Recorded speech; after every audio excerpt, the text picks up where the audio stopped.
नमस्कार, good evening. बहुत स्वागत है आप सबका। मैं हूं पुनीत पाठक और आप देख रहे हैं face to face Madhya Pradesh. Madhya Pradesh में आज हम बात करेंगे एक ऐसे मुद्दे की जो सारे देश में सियासत के भी केंद्र में है और खबरों के भी। उदयपुर में टेलर कन्हैयालाल की बर्बर हत्या को सारे देश ने देखा।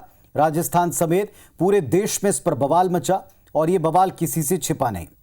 हर किसी ने इस तालिबानी घटना की निंदा की, लेकिन नफरत की आग यहीं तक थमी नहीं। महाराष्ट्र के अमरावती और फिर बिहार के सीतामढ़ी में भी इसी तरह के कुछ घटनाएं नजर आईं। कट्टरपंथियों ने बर्बरता की हदें पार की और अब ये आंच मध्य प्रदेश तक पहुंची है। यहां भी एक युवक पर जानलेवा हमले का मामला सामने आ चुका है। युवक की गलती केवल इतनी थी कि उसने नूपुर शर्मा का समर्थन किया। इस घटना को लेकर जाहिर तौर पर सियासी बयानों की बाढ़ सी आई है। गृह मंत्री नरोत्तम मिश्रा ने जहां आरोपियों पर एनएसए लगाने की बात कही है, तो वहीं कांग्रेस पार्टी ने इन घटनाक्रमों के पीछे बीजेपी और आरएसएस को जिम्मेदार बता दिया। अब सवाल ये उठता है कि नफरत की आग से देश की आवाम आखिर कब तक झुलसेगी? कोई हल मिलेगा या सवाल के बदले केवल सवाल और इन सवालों के बदले बवाल? इस पर हम बातचीत करेंगे। हमारे साथ आज इस विषय पर फेस टू फेस बातचीत करने के लिए दोनों पक्षों के दो बड़े कद्दावर, समर्थ, स्पष्ट वक्ता नेता हैं। डॉक्टर देश वाजपेयी साहब हैं भारतीय जनता पार्टी की तरफ से और मृणाल पंत साहब हैं कांग्रेस पार्टी की तरफ से। आप दोनों को नमस्कार। Face to face Madhya Pradesh में स्वागत है आपका। आप दोनों से हम चर्चा करेंगे, लेकिन जिस विषय की हम बात करें, जिस मुद्दे पर सारे देश में आग लगी है, इस पर एक रिपोर्ट आपको दिखाते हैं और इसके बाद हमारे खास मेहमानों से इस विषय पर बहस की शुरुआत करेंगे। एमपी के आगर मालवा में उदयपुर कांड, नूपुर शर्मा का समर्थन, युवक हुआ लहूलुहान। आगर मालवा में एक युवक को नूपुर शर्मा का समर्थन करना महंगा पड़ गया। 13 आरोपियों ने युवक पर चाकू से जानलेवा हमला किया। हमले के बाद काफी बवाल मचा। फिलहाल आरोपियों के खिलाफ गंभीर धाराओं में एफआईआर दर्ज हो गई है। मामले को बीजेपी सरकार ने गंभीरता से लिया। गृह मंत्री नरोत्तम मिश्रा ने कड़े तेवर दिखाते हुए आरोपियों पर एनएसए और जिला बदर की कार्रवाई करने की बात कही है। गृह मंत्री का दावा है कि मध्य प्रदेश में शांति भंग होने नहीं देंगे। दूसरी ओर कांग्रेस ने घटना के लिए बीजेपी और आरएसएस को जिम्मेदार बताया। साथ ही कटाक्ष किया कि बीजेपी इसे मुद्दा बनाकर वोट हासिल करना चाहती है। 307 जैसी गंभीर अपराध में कार्रवाई हो गई है। अतिक्रमण अभियान भी आज से वहां पर प्रारंभ किया जाएगा। मध्य प्रदेश की शांति भंग करने की किसी को इजाजत नहीं है। सख्त से सख्त कार्रवाई की जाएगी। ये सब भारतीय जनता पार्टी करा रही है, आरएसएस करा रही है। ये इशू बनाकर वोट कैसे बटोरना, ये इनका पूरा एक सूत्री कार्यक्रम है। जिन लोगों ने भी हमला किया है वो निंदनीय है और हम चाहते हैं कि उन हमलावरों के खिलाफ सख्त कार्रवाई हो। बहरहाल उदयपुर में टेलर, अमरावती में केमिस्ट, फिर बिहार के सीतामढ़ी और अब मध्य प्रदेश के आगर मालवा में युवक पर जानलेवा हमला। नफरत की चिंगारी बुझने के बजाय लगातार भड़कती दिख रही। क्या नफरत की इस आग में सियासत घी डालने का काम कर रही है? ये बड़ा सवाल है। आगर से दुर्गेश शर्मा के साथ ब्यूरो रिपोर्ट, IBC 24। चलिए, तो इस मुद्दे पर जनता चाहती कि इसका पटाक्षेप हो, शांति व्यवस्था रहे और हर किसी को अपनी बात रखने का हक है। जिसने गलत कहा है उसको उसकी सजा मिल रही है, वो उससे जुड़े सवालों से जूझ रहा है, उससे जुड़ी प्रक्रियाओं का हिस्सा है। लेकिन क्या किसी को भी कानून हाथ में खुलेआम इस तरह लेने की इजाजत है? क्या इसमें राजनीति की वजह से ज्यादा उबाल है? ये जनता के मन के सवाल है। दोनों बड़े समर्थ नेता हैं अपने अपने पक्षों का जवाब देने के लिए। डॉक्टर वाजपेयी, पहले आप ही से पूछूंगा। जो कांग्रेस की आपत्ति, उसने साफ तौर पर आरएसएस, बीजेपी का हाथ इसमें बताया। दूसरी तरफ कार्रवाई को लेकर जानकारी प्रदेश के गृह मंत्री दे चुके हैं। जवाब दें दोनों बातों के। क्या आपको लगता है और सख्त एक्शन की आवश्यकता है? क्या और निगरानी की आवश्यकता है? किसी का साथ दें, वो सही गलत है बात की बात, लेकिन ऐसे हमले किस सोच का नतीजा आप मानते हैं? देखिए पुनीत जी, मुझे नहीं लगता कि ये कहीं से भी रूटीन पॉलिटिकल अफेयर है। तो ठीक है, कांग्रेस कह सकती है, फिर ये लोग कहेंगे कि भाई कई आतंकवादी ऐसे निकले हैं जो भारतीय जनता पार्टी के सदस्य निकले हैं। कहा जा सकता है, मतलब कोई इसमें मुझे कोई स्वीकार करने में कोई अतिशयोक्ति नहीं है। पर ये उन आतंकी ताकतों का जो भारत में इंस्टेबिलिटी चाहते हैं, एक मॉड्यूल है और उस मॉड्यूल को हमको समझना होगा। कल को वो हम लोग टाइट हो जाएंगे, जैसे हमको इनका ये पैटर्न समझ में आया कि ये कहीं ना कहीं से हमारी यूनिट में घुसते हैं और उसकी शेल्टर लेने की कोशिश करते हैं, तो हो सकता है हम टाइट हो जाएंगे तो ये कांग्रेस में चले जाएं वहां से, क्योंकि देखिए पॉलिटिकल शेल्टरिंग एक विषय तो है ही, इसको आप नकार नहीं सकते हैं, क्योंकि कई बार इलेक्टोरल पॉलिटिक्स की वजह से, जाति की वजह से, धर्म की वजह से आप अलग अलग अंचलों में इस प्रकार की घटनाओं को देखते हैं।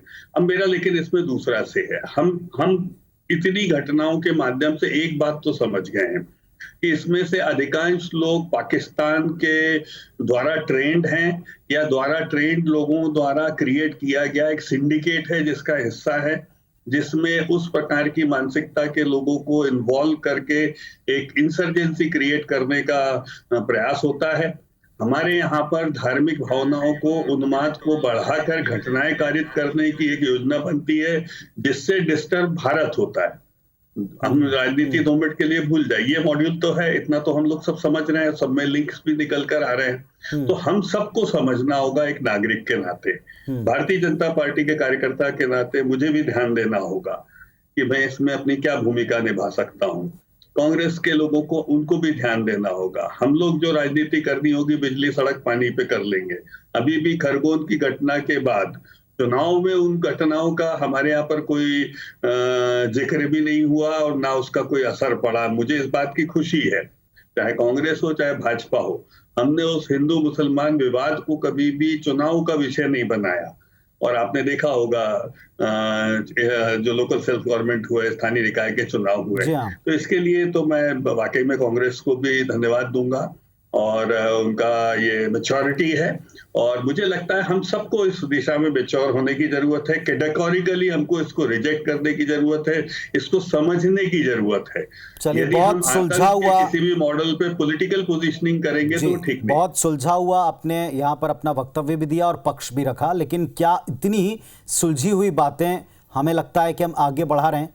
क्योंकि जब हम रिएक्शंस लेते हैं तो इस पर रिएक्शन ऐसे आते हैं जैसे इसमें सीधे क्लियरली कोई दूसरा पक्ष या सामने वाला आपका प्रतिद्वंद्वी वो सीधे सीधे इन्वॉल्व हो। मृणाल जी से पहले उत्तर ले लूं, फिर आपके पास वापस लौटूंगा। मृणाल जी, कांग्रेस का ये कहना कि इसके पीछे बीजेपी और आरएसएस इन्वॉल्व है, जबकि आपने डॉक्टर हितेश वाजपेयी को सुना। ये ऐसे लोग कहीं भी शेल्टर में हो सकते हैं, उनको एक्सपोज भी करें, उनको बाहर का रास्ता भी दिखाएं, उनको प्रश्रय ना दें, कम से कम उनके पक्ष की वजह से अपने पक्ष को धूमिल ना होने दें। जो बातें उन्होंने की वो भी आपके सामने। अब क्या कहेगी कांग्रेस पार्टी और आधार क्या था ये आरोप लगाने का? कांग्रेस पार्टी की प्रतिक्रिया का आधार घटना नहीं थी। कांग्रेस पार्टी की प्रतिक्रिया का आधार घटना के बाद हुई कार्रवाई थी और उस घटना को जिस तरह से प्रस्तुत किया गया इस पर कांग्रेस पार्टी की आपत्ति थी। देखिए, ये निसंदेह सत्य है कि वहां 2 पक्षों में कुछ विवाद हुआ है जिसमें छोटी मोटी चोटें किसी एक पक्ष को आई है, लेकिन उसके बाद जिस तरह से घटना को, सामान्य वाद विवाद की घटना को जिसमें थोड़ी सी धक्का मुक्की हुई थी और जिसमें किसी तरह की कोई विशेष चोट नहीं आई है, इसे बड़ा चढ़ाकर अगर पेश किया जाएगा तो इससे मध्य प्रदेश की छवि भी खराब होगी। इससे मध्य प्रदेश में जो मेल जोल का वातावरण वापस बड़ी मुश्किल से बना है ये भी प्रभावित होगा। और जितनी अच्छी बात हितेश वाजपेयी जी ने कही, वो जिस वातावरण की परिकल्पना करना चाहते हैं कि मध्य प्रदेश शांति का टापू बना रहे, लोगों का ध्यान विकास पे रहे और किस तरह से मध्य प्रदेश का नाम बेहतर हो सके, उस दिशा में अगर हम सबको मिलकर आगे बढ़ना है तो इस तरह के गैर जरूरी विवादों को गैर जरूरी चर्चा में लाने से बचना चाहिए। प्रशासन ने एक सामान्य विवाद को पहले तो सांप्रदायिक रंग देने की कोशिश की, उस पे धारा 307 जैसी कड़ी धाराएं लगाई जो आमतौर पे तब लगती है जब किसी बड़े शस्त्र का प्रयोग होता है, जब किसी की जान लेने की कोशिश होती है। तो हर अगर छोटे विवाद को हम इस तरह से बड़ा चढ़ाकर पेश करेंगे तो इस तरह की परिस्थिति निर्मित होती है। और जहां तक नूपुर शर्मा के बयान और उसके बाद में होने वाली घटनाओं का संदर्भ और प्रसंग है, मैं कांग्रेस पार्टी की ओर से स्पष्ट करना चाहूंगा कि जितना निंदनीय नूपुर शर्मा जी का बयान था उससे कहीं ज्यादा निंदनीय लोगों की प्रतिक्रिया है जैसी हमने बाकी जगह देखी। मध्य प्रदेश में ईश्वर की कृपा से अभी तक इस तरह की कोई बड़ी घटना नहीं हुई है। मैं सब लोगों से उम्मीद भी करता हूं, प्रशासन से भी उम्मीद करता हूं कि अगर कहीं ऐसी घटना होने की संभावना है तो पहले से उस पर ध्यान दें, पहले से उस पर कड़ी कार्रवाई करें, और अगर कहीं ऐसी घटना हो रही है तो जो लोग ऐसी घटना कर रहे हैं उन पर भी कड़ी कार्रवाई होनी चाहिए। जी मृणाल जी, मैं उम्मीद भी करूंगा और प्रार्थना भी करूंगा विधाता से कि ये जो सोच है आपकी ये निचले लेवल तक हर एक व्यक्ति तक जाए और पूरी पार्टी की तरफ से ऐसी ही बयान आए। लेकिन एक स्पष्ट सवाल मैं आपसे पूछता हूं, आपने जो जहां से शुरुआत की कि ये एक घटना का रिएक्शन नहीं था, प्रशासन के ऊपर आपने कहा, क्या आपको लगता है अगर ऐसा है जैसा बताया जा रहा है एक व्यक्ति पर 12-13 लोग मिलकर अटैक किसी का साथ या पक्ष देने पर रखते हैं और उस पर जानलेवा हमला करते हैं, क्या आपको लगता है ये घटना कोई छुपा सकता है, इसको अलग रंग दे सकता है? क्या कांग्रेस पार्टी के पास ऐसे कोई फैक्ट तथ्य हैं कि ये सामान्य सी घटना थी और उसको ऐसा रंग दिया गया? अगर कोई जानलेवा घटना होती है तो उसे तो कोई नहीं छुपा सकता, वो तो परिस्थिति और साक्ष्य अपने आप बताते हैं। लेकिन ये इस प्रसंग में जो मेडिकल रिपोर्ट आई है वो मेडिकल रिपोर्ट कहती है कि इस तरह का कोई जानलेवा हमला नहीं हुआ। जिस तरह से चौराहे पे खड़े हुए सामान्य तरह लोगों में वाद विवाद और धक्का मुक्की हो जाती है, उसमें जिस तरह की सामान्य चोट आती है उसी तरह की सामान्य चोट इस घटना में आई। इस घटना में यह भी प्रमाणित नहीं है कि इस घटना का नुपुर शर्मा के विवाद से कोई संबंध है। बस इतना प्रमाणित है कि दो अलग अलग धर्मों के लोगों में यह विवाद हुआ। चौक चौराहों पर जब इस तरह के विवाद होते हैं तो चौक चौराहे पे वैसे ही कई सारे लोग एक और सवाल मृणाल जी, जो जानने वाला होता है, एक छोटा सा सवाल आप ही से है। क्या आपने जैसे कहा बहुत सुलझी बात की, मैं उसका फिर स्वागत करता हूं, लेकिन आप एक बात और बताएं, क्या प्रशासन और प्रशासन चलाने वाला ऊपर का राज्य स्तर के आप नेता कहें या जिसे आप सत्ता पक्ष कहते हैं, कोई भी चाहेगा कि उनका नगर, उनके राज्य का कोई हिस्सा किसी एक ऐसी घटना जो कि बड़ी छोटी है और उसे कॉम्प्लेक्स बताकर उसे कम्युनल रंग देकर ऐसे किया जाए कि पूरा प्रदेश और उनका राज्य और उनका लॉ एंड ऑर्डर बदनाम हो? क्या वो ऐसा चाहेंगे? मुझे लगता है कि प्रशासन स्थानीय स्तर पर कई लोगों के दबाव में रहता है। स्थानीय स्तर पर जिन अति सांप्रदायिक लोगों ने प्रशासन पर दबाव बनाया, ये जो घटना इस तरह से चर्चा में आई और इसको सांप्रदायिक रंग देने की कोशिश की गई, ये स्थानीय लोगों पर, स्थानीय स्तर पर सांप्रदायिक लोगों द्वारा प्रशासन पर बनाए गए दबाव का परिणाम है, जिसके दबाव में प्रशासन आ गया। प्रशासन अगर दृढ़ता से कार्रवाई करता, डॉक्टर की मेडिकल रिपोर्ट के अनुसार धारा लगाता, इसको सांप्रदायिक स्वरूप देके इतना बड़ा मामला बताने के से पहले थोड़ी सी इसकी और जांच पड़ताल करता, तो शायद ऐसी। चलिए इस पर मैं उत्तर देता हूं डॉक्टर वाजपेयी से। डॉक्टर वाजपेयी, इनपुट तो आपके पास में भी होंगे। अगर हम इस पर प्राइम टाइम में डिबेट कर रहे हैं तो जाहिर तौर पर हमें तो ये घटना गंभीर नजर आई, जिस तरह की रिपोर्ट की गई, जिस तरह की बात की गई। क्या हल्की घटना को कम्युनल रंग देने की कोशिश की? क्या प्रशासन ने इसमें थोड़ी तत्परता दिखाने के फेर में दबाव में आकर जल्दी और ज्यादा कार्रवाई कर दी? देखिए पुनीत जी, जब डिमांड होगी तो सप्लाई होगी। जब प्रशासन से आप ये अपेक्षा करेंगे कि वो पक्षपात करे तो ही वो करने की कोशिश करेगा, लुभाने की। जब मैंने कहा ना, हम पॉलिटिसाइजेशन ऑफ दीज इवेंट छोड़ ही दें तो उसमें क्या दिक्कत है? जैसे मृणाल भाई ने अभी पूरी उसकी मेडिकल रिपोर्ट की व्याख्या करी। मैं इसका विशेषज्ञ हूँ, फोरेंसिक मेडिकल साइंस का। मेडिकल रिपोर्ट की या चोटों के प्रकार के आधार पर धाराएं नहीं लगती केवल। जैसा आपने कहा ना पुनीत जी, यदि 20 लोग कैमरा में एक आदमी को मारते दिख रहे हैं, तो यदि उसको कॉन्ट्यूशन एब्रेशंस भी हैं तो भी उसके ऊपर 307 लगाई जा सकती है, नंबर 1। नंबर 2, मेरा ये कहना है कि ये सब में हम मृणाल भाई पड़े क्यों? ये सब काम प्रशासन को करने दें। हम प्रशासन पर विश्वास रखें। जब भी कोई हिंदू मुसलमान दो लोग लड़ेंगे उसमें हम लोग यदि घुसेंगे जबरदस्ती, चलो हमारा कार्यकर्ता है तो चलो एक बार मान लिया कि हमको खड़े होना है, लेकिन हर हिंदू मुसलमान की घटना में हम लोग यदि एंटर होंगे तो देखो साहब, अवसरवादी लोग मृणाल भाई तैयार बैठे हैं। आपको भी नहीं पता आपको कहाँ फायदा होगा, कहाँ नुकसान होगा, ना मुझे पता है। लेकिन एक बात जरूर है, देश का नुकसान होगा। हमने इस बात को देखा है। कैसे देखा है? कई घटनाएं ऐसी हुई पुनीत जी कि जहां अतिक्रमण हटाने के लिए दस्ता गया है, वहां उन्होंने मोदी जी की तस्वीर लगा दी। आप लोगों ने भी खबर की होगी, ठीक है ना? तो कई जगह ऐसा होता है, आप लोगों ने देखा होगा, मृणाल भाई को भी पता होगा। मैं दलगत राजनीति से ऊपर उठकर बोल रहा हूँ कि कहीं पर अतिक्रमण होता है तो वहां क्या करते हैं, वो छोटा सा 2% 5% में एक मंदिर बना देते हैं, एक मजार बना देंगे वहां पे। होता है कि नहीं होता है? जिससे कि अतिक्रमण के, खैर अतिक्रमण के ये पुराने नुस्खे हैं जो आप बता रहे हैं, और ये आज के नहीं, बहुत पुराने। लेकिन आपने जो बात की, उपयोग होता है, दुरुपयोग ज्यादा होता है। ठीक है, तो क्यों ना हम इसके राजनीतिकरण से मुक्त कर दें कुछ चीजों को। ठीक है, आपकी बात का मैं उत्तर ले लूंगा। और एक बहुत अच्छी एक जो आपने पॉइंट उठाया कि जिस विषय को केवल प्रशासन को डील करना चाहिए, इसमें हम पक्ष क्यों ढूंढने लगे, क्या मुद्दे कम पड़ गए, जरा इस पर भी चर्चा कर लूंगा। तो मध्य प्रदेश में भी उदयपुर के समान कोई घटना घटी है, या जो घटना घटी है उसको उस तरह के रंग दिए जा रहे हैं, अब तो ये भी सवाल उठने लगे हैं। हमारे साथ में दोनों पक्षों के दो बहुत कद्दावर नेता हैं जो अपनी अपनी बात रख रहे हैं। मृणाल पंत साहब, जो डॉक्टर वाजपेयी ने कहा, आप उस पर कोई काउंटर करना चाहेंगे? और दूसरी बात ये, प्रशासन को अपना काम करने दें। हालांकि इस बात को मैं इससे भी जोड़ता हूं कि जो कुछ भी उदयपुर में हुआ था वहां भी प्रशासन अपना काम कर रहा था, और अलग अलग क्लियरली दो पक्ष में आप पूरे राजनीति को बटा हुआ देख पा रहे थे। क्या वो प्रयास यहां होने लगा है?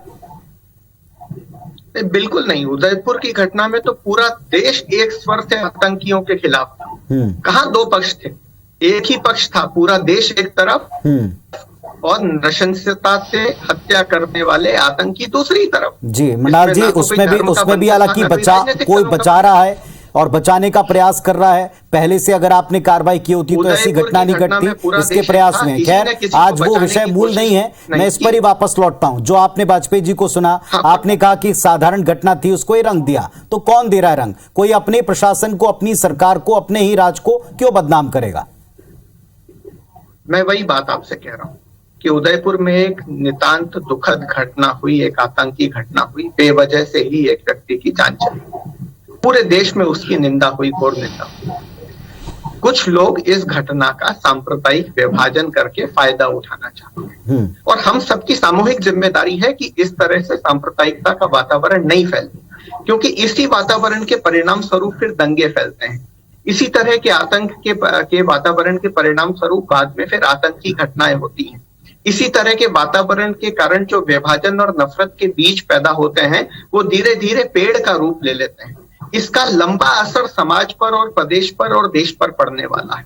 अगर आज के तात्कालिक लाभ के लिए कोई सामान्य घटना को हम उदयपुर की घटना के बराबर बताने लगे, दोनों अलग अलग घटनाएं हैं। उदयपुर की घटना से इस घटना का कोई संबंध नहीं है। इसी बात पर मैं आपत्ति करना चाह रहा हूं। मैं ये नहीं कह रहा कि कोई घटना नहीं हुई होगी, ये भी नहीं कह रहा कि कोई घटना हुई है तो उस पर लोगों पर कार्रवाई नहीं होनी चाहिए। बिल्कुल होनी चाहिए, पूरी कड़ी कार्रवाई होनी चाहिए। लेकिन एक सामान्य घटना को उदयपुर की घटना से देखिए, दोनों जांच का विषय है कि नूपुर शर्मा से, उनके समर्थन से, उनके विरोध से कोई चीजें जुड़ी हैं कि नहीं। मृणाल जी माफ कीजिएगा, आपको बीच में रोका मैंने, लेकिन क्या जो आप कह रहे हैं कि दोनों का कोई कनेक्शन नहीं है, कनेक्शन हम नहीं निकाल रहे हैं, कनेक्शन आप तक भी पहुंचा होगा। ये कौन एग्जैक्ट किस पॉइंट से निकाल रहा है ये नहीं कह सकते, पर एक रिएक्शन जो कांग्रेस की तरफ से आया, एक जिम्मेदार पूर्व मंत्री की तरफ से आया कि बीजेपी आरएसएस इसके लिए दोषी है। फिर जो बात आप कह रहे हैं, कंडेम कर रहे हैं कि नहीं होना चाहिए, क्या इसका प्रयास कांग्रेस की तरफ से नहीं हो रहा? मैं अपनी बात पूरी करता हूं। देखिए, देश के प्रधानमंत्री जी ने भी वहां पे हैदराबाद में भारतीय जनता पार्टी की मीटिंग हुई, तो उसमें कहा कि किसी भी धर्म के किसी भी महापुरुष के विरुद्ध कोई अगर जहर उगलेगा तो हम उसे बर्दाश्त नहीं करेंगे। बहुत अच्छा उन्होंने निर्णय लिया। एनआईए को उन्होंने जांच भी सौंपी और एनआईए ने अलग अलग जगह इस पर जांच भी की। लेकिन जो भावना उन्होंने व्यक्त की, वो भावना नीचे तक बहुत सारे सांप्रदायिक लोगों तक नहीं पहुंची है, और इस कारण बहुत सारे लोग स्थानीय स्तर पर, चूंकि उनकी मानसिकता घोर सांप्रदायिकता की मानसिकता हो चुकी है, आज भी विभाजन की राजनीति कर रहे हैं। ये विभाजन की राजनीति प्रदेश का और देश का नुकसान करेगी। बस इतना सा ही मैं कौन कर रहा है? कौन कर रहा है? आप तो खुलकर दो नाम ले रहे हैं। अगर आप उनके नाम लेंगे, वो फिर जाहिर तौर पर पलटवार में आपको उदयपुर की घटना याद दिलाएंगे, वहां पे कार्रवाई नहीं होना याद दिलाएंगे, बचाना याद दिलाएंगे। आप उन्हें बीजेपी का कार्यकर्ता बताएंगे पूर्व का, तो वो और किन किन घटनाओं में कौन कौन से अपराधी आरोपी किस पार्टी के रहे वो गिनाएंगे। ये सिलसिला कहीं तो रुकना चाहिए। चलिए, एक फाइनल कमेंट डॉक्टर वाजपेयी आपका, जो पंत साहब ने कहा। एक मिनट में अपनी बात कहूं। मैं तो आपकी इस डिबेट का स्वागत करता हूं। मैं हितेश जी की बात को ही दोहरा रहा हूं, और मेरा केवल इतना कहने का निवेदन है, इस घटना को बड़ा चढ़ाने के लिए ही 307 धारा लगाई गई, अन्यथा ये मसला उदयपुर। चलिए, इस पर ही बात रख दीजिए वाजपेयी नहीं। देखिए, मेरा यही कहना है, देखिए बार बार वो मेरिट ऑफ द केस पे जा रहे हैं और बार बार वो एक तरफ ले रहे हैं।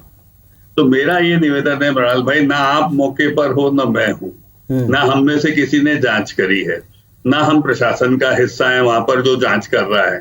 तो मुझे लगता है कि ऐसी घटनाओं में प्रशासन को लीड लेने दीजिए। मैं बहुत विनम्र निवेदन कर रहा हूं। इसीलिए पुनीत भाई, मेरा आखिरी कमेंट यही है कि मैं आईबीसी की इस डिबेट का स्वागत करता हूं। मैं डिनाउंस करता हूं किसी भी तरीके से इन घटनाओं का राजनीतिकरण होना। हर हिंदू मुसलमान के बीच के कॉन्फ्लिक्ट को यदि आप पॉलिटिसाइजेशन करेंगे, उसको धार्मिक झगड़े का नाम देंगे, तो साहब ये कहीं नहीं रुकने वाला है। चलिए, अगर दोनों पक्ष मानते हैं कि हर घटना को आप उदयपुर से ना जोड़ें, हर घटना को आप नूपुर शर्मा से ना जोड़ें, हर घटना को आप कार्रवाई ना होने या ज्यादती से ना जोड़ें, प्रशासन को काम करने दें, अगर ऐसी सोच आ जाए तो शायद उन पर वो प्रेशर ही खत्म हो जाए जिसमें हम अति या हम कहें लैक किसी भी चीज का दिखता है। सेकंड में बता दूं मैं, जबलपुर जैसे शहर में 250 मंदिर और मस्जिद हाईकोर्ट ने परमिशन देके हटवाए हैं जबलपुर, आपको भी ध्यान होगी। जी बिल्कुल। अतिक्रमण का खैर इस मुहिम से अभी फिलहाल बाद में जो कार्रवाई होगी जरूर इस पर सवाल उठाएंगे, लेकिन फिलहाल जो विवाद है इस पर सही जांच में सही फैक्ट सामने आए और इस पर तब तक राजनीति से बचा जाए, शायद ये बेहतर होगा। आप दोनों की बात सुनकर आप दोनों इस पर सहमत नजर आए, पर अमल में क्या आता है और कैसे आगे बयान जाते हैं ये प्रदेश देश देख रहा है। बहुत शुक्रिया फिलहाल आप दोनों का फेस टू फेस में आने के लिए। नमस्कार।